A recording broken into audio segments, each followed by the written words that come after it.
Assalamualaikum warahmatullahi wabarakatuh. Sahabat Al-Faidah, Rasulullah Shallallahu Alaihi Wasallam sudah mengajarkan kepada umat-umatnya untuk mengutamakan bersedekah. Sedekah akan membuat hidup menjadi barokah. Allah juga berjanji bahwa bersedekah tidak membuat kita menjadi miskin. Justru Allah akan melipat gandakan harta yang sudah kita sedekahkan. Harta yang berkah akan menciptakan rasa aman dan nyaman, salah satunya dengan bersedekah. Selain itu, sedekah dapat menjadi salah satu bahasa cinta untuk sesama makhluk hidup. Ada sebuah kisah yang mengajarkan tentang keutamaan sedekah. Karena gemar berderma, seorang pria selamat dari bahaya yang mengancam. Padahal waktu itu dirinya pun mengalami kesulitan harta. Lelaki yang dimaksud hidup pada zaman Nabi Sulaiman alaihi salam. Disebutkan dalam kitab Tanqihul Qaul Hadits karya Syekh Nawawi Al-Bantani. Bismillahirrahmanirrahim. Wa hukiya anna rajulan kana lahu syajaratun 'azimatun 'inda baitih fiha afrakhul wirsyanah faqalat lahu zawjatuhu is'ad ila tilka syajarah wa nazil al-afrakh linut'ima bihal awlada fa fa'ala dhalik fasyaqatil wirsyanatu ila sayyidina Sulaiman alaihi salam wa qassat alaihi al-qissah fada'a Sulaimanu alaihi salam birrajul wa aw'adahu bitaubah faqala ar-rajul ma a'udu ila fi'li dhalika abada faqalatil mar'atu li zawjiha mithla maqalatihal ula faqala ar-rajul la af'udu dhalik fa inna sayyidana Sulaimana nahani an dzalik faqalat lahu atadhunnu anna Sulaimana yatafarragu laka wa awlil wirsyana wa huwa mashghulun bimulkih wa lam tazal kadzalik bihi hatta su'ada wa anzala al-afrakha fa'adatil wirsyanatu ila sayyidina Sulaiman wa alamathu bidzalik faghadiba wa da'a bi syaitanain ahaduhuma minal masyriqi wal akharu minal maghrib wa qala lahumā ilzama asy-syajarah fa idza 'ada ar-rajulu ila al-afrakh fa khudha bi rijlaihi wa alqiyahu min asy-syajarah fa dhahaba ila zamani tilka asy-syajarah falamma farakhatil wirsyana 'amida ar-rajul ayas'ada ilaiha wa wada'a rijlaihi 'alaiha wa idza bisa'il 'ala al-bab fa amara imra'atahu an tu'tiyahu syai'a fa qalat laisa 'indi syai' faraja'a ar-rajul wa wajada luqmatan fa dafa'aha lis-sa'il thumma su'ada ila tilka syajarah wa anzalal afrakh faraja'atil wirsyanatu ila sayyidina Sulaiman wa akhbarathu bidzalik faqadiba ghadban syadidan wa da'a bisyayatin faqala asaitumani faqala ma asainaka wa inna lazimna tilka syajarah falamma su'ada ar-rajulu ja'a ila babihi sa'ilun fa'atahu luqmatan min sya'ir thumma ada fabtadarna ilaihi linakhudahu id ba'athallahu malakaini akhadha ahaduhuma bi'unuqi wa alqani fi matla'i syams wa akhadha al-akharu sahibi wa alqahu fi maghribi syams. Ada seorang lelaki yang tinggal bersama istri dan anak-anaknya yang masih kecil. Di samping rumahnya ada sebuah pohon besar dan rindang. Banyak burung yang hinggap dan bersarang di atas pohon rimbun tersebut. Disebutkan pada suatu hari, sang istri memintanya untuk memanjat pohon itu dan mengambil telur dari sarang burung merpati. Telur itu akan dijadikannya makanan bagi anak-anak mereka. Laki-laki itu pun lantas melakukannya. Tak lama kemudian, induk merpati kembali ke sarangnya. Betapa terkejutnya ia mendapati telur-telurnya telah raib. Burung tersebut lantas mencium aroma masakan dari arah dapur rumah sekitarnya. Akhirnya hewan itu menyadari seseorang dari rumah tersebut telah mengambil telur-telurnya, bahkan memasaknya.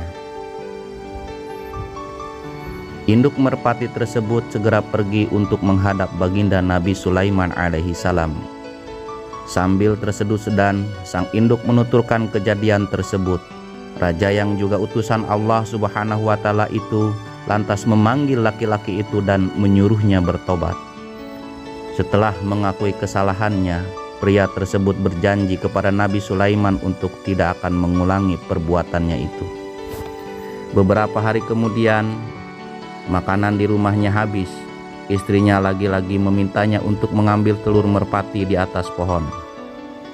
Aku tidak mau melakukannya, sebab Nabi Sulaiman telah melarangku untuk mengambil telur burung itu, kata lelaki tersebut. Apa menurutmu Nabi Sulaiman peduli pada keadaan dirimu atau merpati itu? Dia terlalu sibuk mengurus kerajaannya yang besar, sanggah sang istri. Bukan begitu, jawab sang suami. Aku telah bersalah karena mengambil telur merpati itu. Namun istrinya terus saja membujuknya agar mau mengambil telur burung merpati lagi. Akhirnya lelaki itu mengalah. Ia pun memanjat pohon di samping rumahnya dan mencomot telur-telur merpati dari sarang. Beberapa saat kemudian, induk merpati pulang ke sarangnya. Ia sangat kaget dan sedih karena telur-telur yang akan dieraminnya sudah lenyap.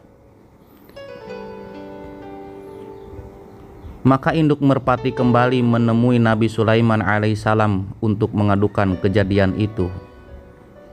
Mendengarnya, Nabi Sulaiman pun menjadi gusar dan geram.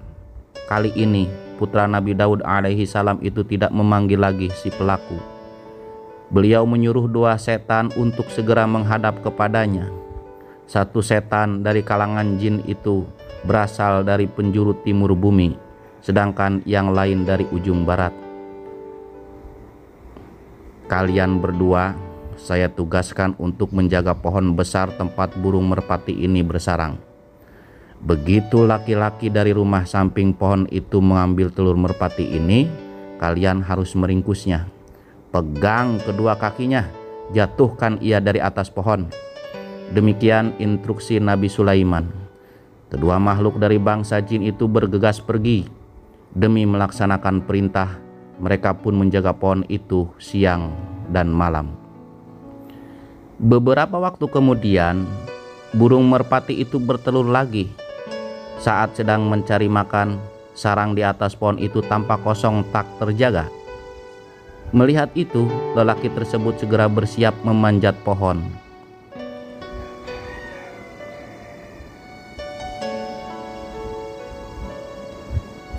Belum sampai tangannya meraih tangga, lelaki itu mendengar pintu rumahnya diketuk.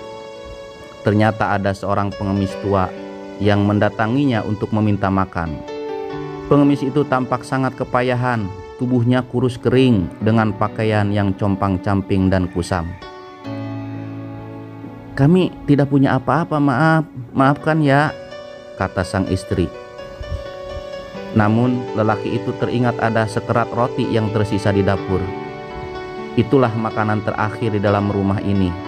Ia pun memberikannya kepada si pengemis. Wajah peminta-minta itu berubah cerah. Sambil terus mengucapkan terima kasih, pengemis itu pun pergi. Jangan khawatir, Bu, ya, kita masih bisa makan telur burung merpati yang akan kuambil dari sarangnya di atas pohon itu, ujar sang suami sebelum sang istri mendebatnya. Lelaki itu kemudian memanjat pohon besar di samping rumahnya. Ia segera mengambil beberapa telur di sarang yang ditinggalkan induk burung merpati. Dengan telur itu, ia dan keluarganya dapat makan untuk sehari. Pulanglah sang ibu merpati ke sarangnya. Ia sangat kesal karena lelaki itu lagi-lagi mengambil telurnya. Perasaannya bercampur kecewa karena kedua jin yang ditugaskan Nabi Sulaiman ternyata tidak menjalankan perintah baginda. Maka induk merpati itu kembali menghadap Nabi Sulaiman dan mengadukan kejadian tersebut kepadanya. Nabi Sulaiman bertambah marah. Kedua setan dari kalangan jin yang diberi tugas menjaga pohon itu dipanggilnya. Kalian berdua telah berkhianat, seru Nabi Sulaiman. Kami sama sekali tidak mengkhianatimu ya baginda, jawab para jin itu serempak. Kami berdua siang dan malam selalu menjaga pohon itu dan sarang burung merpati ini, ujar salah satu jin itu.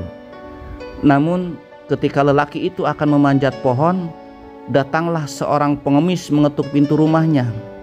Lelaki itu memberikan sekerat roti kepada pengemis tersebut.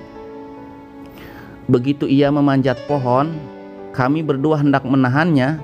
Tiba-tiba 2 malaikat datang kepada kami. Yang satu melemparku ke arah terbitnya matahari dan meninjuku terus-menerus hingga aku tak berdaya. Yang lainnya melemparkan kawanku ini ke arah tenggelamnya matahari dan membuatnya tidak berdaya, kata si jin menjelaskan. Nabi Sulaiman pun menyadari bahwa kedua jin itu tidak bermaksud ingkar terhadap perintahnya. Mereka hanya tidak mampu karena malaikat terlebih dahulu mencegah keduanya. Sahabat Al-Faidah, inilah keutamaan sedekah. Sedekahnya seorang laki-laki yang telah memberi seorang pengemis dengan sekerat roti. Dengan sedekah itu telah menyelamatkan orang tua tersebut dari serangan jin yang diutus Nabi Sulaiman alaihi salam.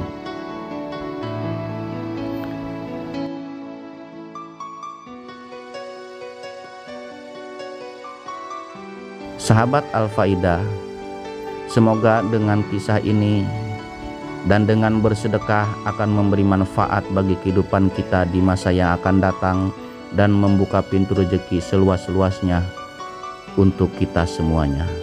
Amin ya rabbal alamin.